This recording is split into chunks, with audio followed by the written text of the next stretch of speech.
બનાવીએ છીએ પાન ફ્લેવરના મોદક. તો પાન લઈ એમાં દૂધ નાખીને એની પેસ્ટ તૈયાર કરી લેશી અને અહીંયા આપણે લઈ લેશી 250 ગ્રામ મોળો માવો.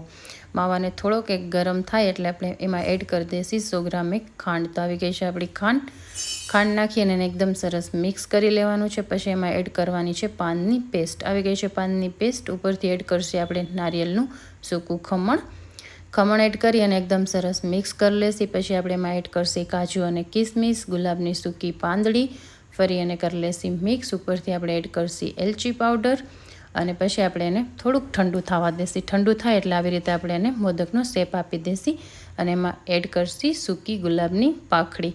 તો અહીંયા જો આપણા મોદક બનવાના થઈ ગયા છે એકદમ સરસ તૈયાર. તો આપણા મોદક થઈ ગયા છે તૈયાર. તો આ આપણા બપ્પાના પ્રિય એવા મોદક બની ગયા છે.